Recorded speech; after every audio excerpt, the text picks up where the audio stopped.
Sonny Melendrez, Sonny Radio, sonnyradio.com. Hello, it's Sonny Melendrez, and welcome. You have found the positive side of the radio spectrum. By the way, I want to say thank you to everyone who has subscribed to the podcast. As you know, this is a radio show that airs on the radio here in San Antonio. We broadcast from the studios of KLUP, but it also is a worldwide podcast, and we are now heard in 26 countries. I want to say thank you so much for joining the party and subscribing to the Sonny Radio podcast. With that said, I will tell you that this is the place where we strive to bring you entertainment and inspiration every week through storytelling, fascinating guests, exclusive celebrity interviews, and it's all delivered with lots of enthusiasm. And I have got a guest today that you're going to want to hear for sure, especially if you've ever wanted to be a master storyteller. Don't go away. We're brought to you by Ideal Precision Roofing in San Antonio.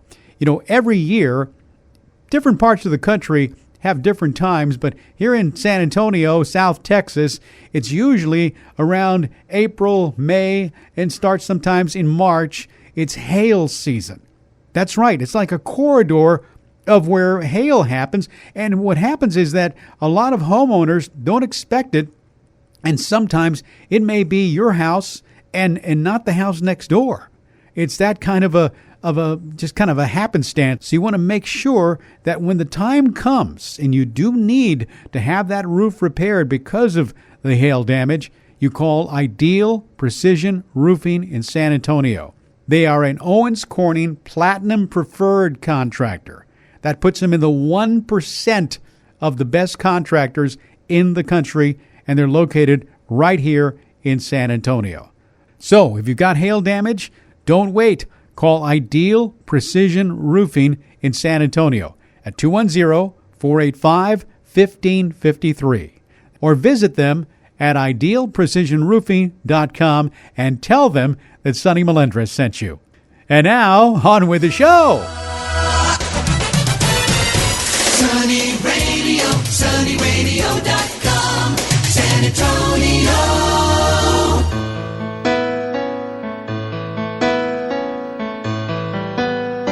Well, my guest today is a master storyteller.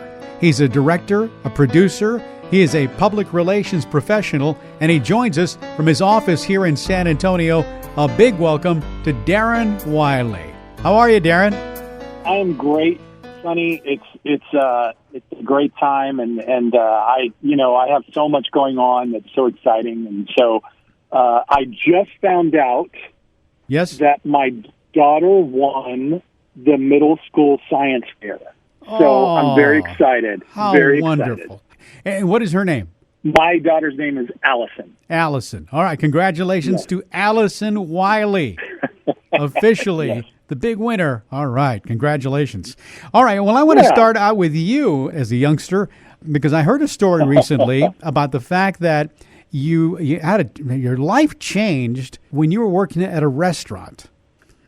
I say it like this. This is the way I start this story is, have you ever had a lunch that changed your life? I have. Can I tell you my story? Yeah, please That's do. how I start that story. All right, good. I'm listening.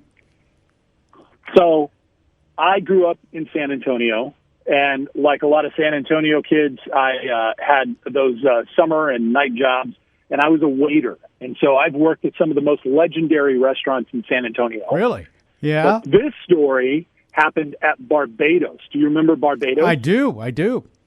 Okay, Barbados Steak Restaurant. And I was a waiter there, and I was working the lunch shift. And I was like any teenager, probably wasn't too excited about getting to work on a lunch shift day, but I was there, and I was ready to make it happen and serve some great Barbados food.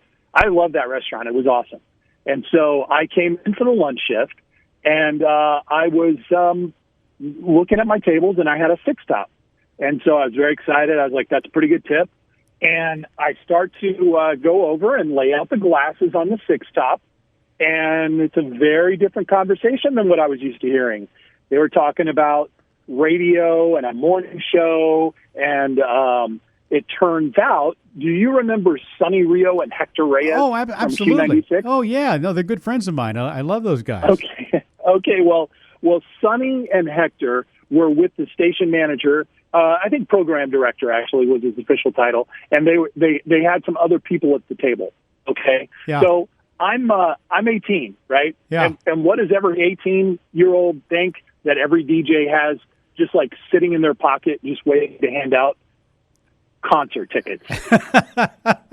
Right? Like you're 18. Or money or CDs, yes. Yeah, they give this stuff away all the time, Yeah, right? yeah. So I'm not going to lie. This story was about me and how I was going to score these awesome concert tickets from Sonny and Hector, right? So I'm serving them. I'm doing my best. And I got to be honest, I'm not making this up. I was literally listening to Q96, and I was a fan of Q96. So I wasn't embellishing just for the scene. This is absolutely where they a fan did their of Q96. morning show. Yes. Their morning show and the whole station. I just listened to it on a regular basis. It was on my car radio. Remember when we used to have car radio? Remember that? Yes. This was on my car radio. There you go. So I listened to them, and I just said, you know what? I'm going to score some concert tickets. So I'm going to make sure the service is excellent, and I'm going to really be very complimentary. So I did. I ended up just talking to them. They were super nice guys, as they are, and it was just a great lunch, and I made sure they had top tier service. And Sonny, I just figured when I laid the bill in that little notebook thing, Yeah. I figured they would just slide the concert tickets in there. Like, there's no reason for me to even have to ask. I just figured for a good tip, I just figured they'd put them in there because I was such a good guy. So I wanted to double check. So I see the table getting up to leave, and I go, this is my chance. I want to make sure, I don't miss the tickets, right? So Yeah. I run out there, and they're walking out. And Sonny turns around, and he looks me in the eye, and he goes, Darrin, I really appreciate your help today. You were really helpful. And I got something for you. And he reaches into his pocket. Man, I was so excited, Sonny. I thought, this is it. Yeah. It's probably front row. It's got to be front Yeah. row. He pulls out a business card. Oh. He said, you know what? You seem very interested in the radio station. You seem very interested in what we're doing down there. Why don't you come down and stop in and visit? I'd love to show you around and talk to you about radio. I was like, wow, that's a little bit of a surprise. That's a little different. Okay, all right. That's not exactly what I was expecting. I've got to go to the station to pick up my tickets. That's what it is. Yeah, So I said, sure, Sonny, I'll come down. I took his card. A couple days later, I called down. I said, hey, Sonny, I'm coming down. And you've worked plenty of morning shows. Those guys get up early, and they usually are out of there by around noonish, So I think I stopped down like after the show mid-morning one day. And Q96 was in this awesome location. It was down there right in front of the Alamo. Like, Yes. It was just one of the coolest stations, in my opinion. I know K-Loop's really cool because it sits up high in a building, but, man, right down from the Alamo, right across the street, it was cool. So I was down there, and I went to see him. He's like, why don't you come intern for us on the radio? Man, Sonny, I took that on like a job. I was there. Like, I got up at that age. Imagine, I got up every morning at 4 a.m. Wow. And I drove downtown, and I was there by the time we went on the air at 5 a.m. I was out of school. I had just graduated, and I was going to San Antonio College. We love San Antonio College. Now, here's the deal, is I was at San Antonio College, but I also had big plans. So I went to visit an Air Force recruiter because I thought, you know what?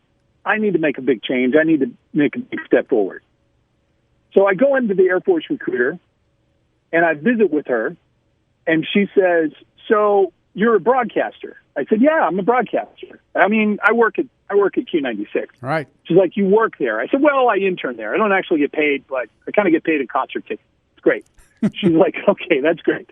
She said, why don't I make you a military broadcaster? And I said, there is such a thing? She said, you remember Good Morning Vietnam? I said, of course I remember Good Morning Vietnam. She said, there are a few slots a year for military broadcasters. It's an audition-only slot, and it's very hard to get in. But you're already working at a radio station, so who else could get in? Who better than a kid that's already working at a radio station? Right. She said, but you're signed as a general contract. So if you don't actually get accepted into Defense Information School for the military, which is where they train broadcasters, we're going to put you into probably something like security or something. You'll be running a plane up in Minot, North Dakota. I'm like, well, that's a lot of motivation to become a broadcaster. Yes. So I went back down to the radio station. I told Hector, I said, Hector, I got to make this best audition tape ever. Hector sat down with me and really coached me on my presentation, and he helped me a lot. And Hector Reyes sat there and helped me make my audition tape. How wonderful. We got that. We sent it off. And you know what, Sonny? That's where it all changed. I got accepted into DIMPOS. I got accepted to be a military broadcaster. It started my career. It was the best thing that could happen to me, and it has propelled me into multiple journalism and public relations and now marketing jobs that I have today, that communications experience and background. How and unbelievable. So I always say those guys at that moment in that place gave a little bit of themselves. They helped a young kid out, and they changed my life. And I will always thank them for it. I thank them for it whenever I have been able to see them at events around town. And I don't think they realized how much of a big difference it made in my life. It was huge. It was a big, big difference. It was life-changing, and all because you took the initiative of giving them the best service that you could possibly give them, and you just gave them your enthusiasm. And Darrin, as long as I've known you, which has been a couple of decades at least, you've always had that. Where do you think that came from? I really feel that growing up here in San Antonio, my dad he worked a lot of different sales jobs, and my dad worked in a lot of different things. He had some businesses where he sold to the public, and then he did some different things around town where he was generally in a sales job. And my dad and my grandfather were both just really, when I went around town with my dad, Sonny, I remember during the summer I would work with him, and we would travel all over South Texas. He used to sell to Texas Farmer Stockmen. Mm-hmm. And he always was so happy, and he was so cheerful. And when we went into a convenience store, he didn't just go to the counter and put his money down. He knew the person behind the behind there, and he would thank them for their day. He would tell them what a great day it was and how he was so happy to be able to just see them that day, and you would see their face light up. And the thing is like maybe he was in the convenience store too much, but he knew their name. Like he would know these people. They would know my dad. And then I would never forget, we would turn to leave, and the person behind the counter would tell me, and this was not only in convenience stores, just really in any situation I was in with my dad, the person behind the counter would tell me, you know what, your dad's a great guy. He's very special. And that was huge in my life, and I believe that had a huge effect in my life and where my trajectory went. What a wonderful role model, and I can see why you would be a great dad as well, to your daughter and your family and what it is that you do for them and have done all your life. All right, I'm going to stop you right there, and when we come back, we're going to talk about your storytelling career. When we continue with Darrin Wylie on the Sonny Melendrez Show. You're listening to the Sonny Melendrez Show. Sonny's email address is sonny@sonnyradio.com. This show is brought to you by Ideal Precision Roofing in San Antonio. You talk to homeowner after homeowner. In fact, if you have the Nextdoor app, you know what that's all about. You can actually connect with your next-door neighbors who have used different companies and kind of compare notes and get their recommendations. Well, there are so many people on the same app that will give you the recommendation when they've had their roof fixed or replaced by Ideal Precision Roofing here in San Antonio. Ideal Precision Roofing is proud to be an Owens Corning Platinum Preferred Contractor. Owens Corning does this throughout the country. They find the top 1% of contractors, and they've got to really have all these credentials before they make it to that 1%. And that's what you'll find with Ideal Precision Roofing. Not only reliable, but also the best warranty in the business.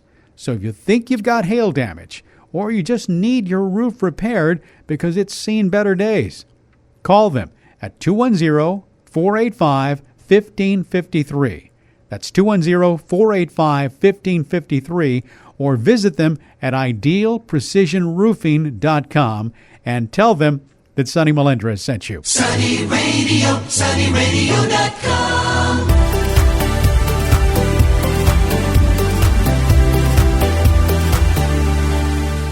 My guest is Darrin Wylie. He's a master storyteller, and he wears many hats. What is your exact title over at USAA? Sure. At USAA, I am the experienced owner for eligibility. So as people join USAA, I make that as good of a process as they can, and I make sure that they are able to get on board at USAA and make sure they understand our products. And I've been over here for 18 years, and it's become an ultimate job for me. It's a wonderful place to be. And it's just been a wonderful thing to be here at this company. And now I help other members. I help people enjoy USAA and take advantage of our products and use our products. So it's awesome. You're actually one of the reasons why USAA is number one. I'm on the other side of that, and I'm actually one of your customers. And I can only say great things about our experience my wife and I have had with USAA. But you are also a master storyteller. In fact, you and I work together on TEDx, which you volunteer. Your other great talents as a producer, a director. And tell me how this whole thing with storytelling and how it is you kind of have had your own talk that crafts a story. I believe that people can find their story, they can find success. And there's one thing that differentiates someone who really stands out, someone who's memorable, and someone who isn't. It's a story. A couple of years ago, using all that background, TV production background and everything else, as you're well aware, I kind of am friends with the crew that puts on TEDx San Antonio. Yes. So I was the producer for TEDx San Antonio in the way that I was in charge of all the video production, the editing, kind of what went on the stage, worked with all those great partners, where they would bring in the great speakers. And I always said, my team makes the great speakers look great on stage, right? And I believe that a story is key to being successful, not only at things like where you and I have worked together on TEDx San Antonio, but also just in general. And so what I've done now is I coach in a lot of veteran spaces, because I transitioned out of the military in 1999. It's been a few years, but I meet a lot of veterans now that are coming out of the military. And I tell them, hey, look, you've got to find your story to find success. And success could be a lot of things. It could be a job. It could be maybe starting a business. It's a story that's going to make you memorable and make you remember what you want to be attached to. So I have a process that I walk people through in building a story. I coach them to it, and so I have a process, and it's really just trying to simplify it so people don't feel so overwhelmed in what it takes to build a great story. And so, give us a little thumbnail of the process. The process starts with understanding who your audience is, and really who you're speaking to. And so, if it is a job interview, then what stories would be relevant to someone who's going to hire you? Or a team of people who are trying to say, hey, we like this person, we want to bring them on board. What stories would be relevant there?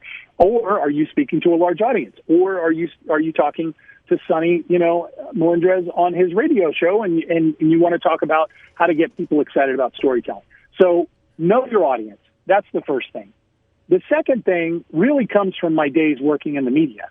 And that, I believe, is you got to name it. You don't necessarily have to tell everybody the name of the story. I told you the name of the story, a lunch that changed my life. It made it interesting.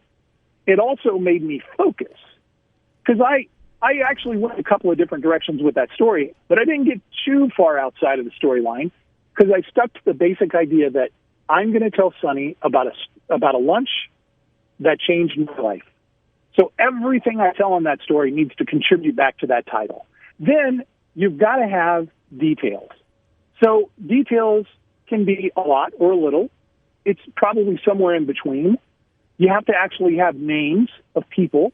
You have to have dates or approximate dates so people can kind of understand when the time frame is of the story you're telling. You've got to have some indication of where you were when it was happening. Remember, I talked a little bit about putting the glasses down on the table. Now, when I do that talk in front of people, I literally act like I'm putting glasses down on a table in front of people. It's adding details and adding things like that to the story. Then, overcoming an obstacle. I think this is the biggest thing, and there's a lot of storytelling gurus out there, and all of them will kind of speak different to this. But the thing about it is, to tell a really powerful story, there has to be a moment where things changed. There has to be an obstacle you overcame. There has to be a moment where Sonny hands me the card. The moment where I go into my recruiter and she says, I'm going to make you a broadcaster. And those moments of change where things are about to turn, it doesn't have to be a bad obstacle. It just needs to be something that shifts the story and really gives it interest. Mm-hmm. Every story you watch on TV at night, Sonny, has a twist. Every good movie you go see has a twist. You're like, oh. Wow. Then you got to go into, what lesson did I learn? And I will tell you, my Sonny and Hector story is that, hey, look, one moment in time can change your life. And you have to be really put yourself out there and embrace those moments. And you don't know when they're going to come. It can come in the most mundane moments of your life. A day you wake up could be to change things, and you could go in one direction or another. And this happens to people every day. Not all people every day, thankfully, but every day something happens important in your life. And finally, what is it that you're going to do differently? So when I finish that talk that I do with Sonny and Hector, I always tell people, like, hey, listen, you got to put yourself out there. You need to make sure that you're getting out there and engaging with people, and good things will happen to you. And, this is a story when good things happen to me, and appreciate it for what it is.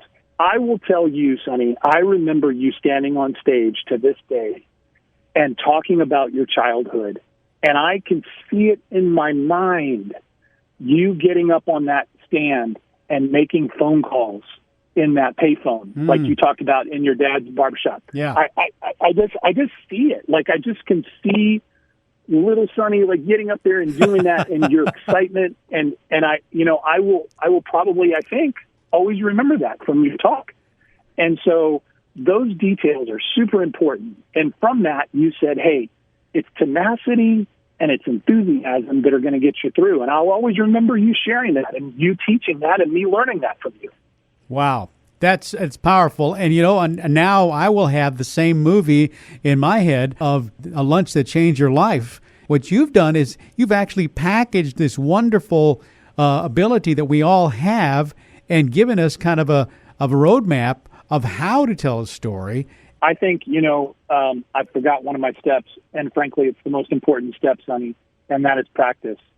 You can't just have it all in your head and try to dump it out at a given time when you need it. Tell it to yourself. Tell it to your spouse. Tell it to your dog. Tell it to whoever will listen to you, and use the words and learn from it. Record yourself, especially if you're going to present anywhere. So practice, practice, practice. Wonderful. Great advice. And I got to tell you, I can see a TED Talk right there. I'm going to nominate you for being on that TEDx stage. Darrin, I thank you so much for sharing this with us. I really believe that there's a storyteller in all of us. And I think that you are the storyteller whisperer. Well, I've learned from a lot of great teachers in my life. And I always try to give them all the respect but man, I can tell you you're hearing it right now, Sonny. You're starting to see a lot of people go, storytelling makes the difference. You're seeing books out there. You're seeing it grow real big. Yeah. And it is a deal. And I can tell you what's unique about my position on this is I want to teach people to tell their stories, not just businesses, not just marketing groups. I want to teach people, and particularly veterans, so they're in a better position to be successful in life. That's what I want to do. And Darrin, before I let you go, I want to say thank you for your service because it really made a difference as a military broadcaster and beyond. Well, I appreciate it. And the Air Force was a wonderful experience for me and my family, and we look back on it with the fondest times, I assure you of that. Wonderful. Thanks so much for everything that you do for our city, and especially for our veterans. You're very welcome, and I know you do a lot too, Sonny. I appreciate you letting me tell my story. My pleasure. God bless you. Thanks. Well, that's my visit with Darrin Wylie. And by the way, you'll find the points of how to be a master storyteller at sunnyradio.com/show. And by the way, while you're there, don't forget to subscribe to the podcast so you don't miss a single episode. Until next time, I'm Sonny Melendrez, reminding you that we all have a story, and I would encourage you to share yours with the world. Bye-bye.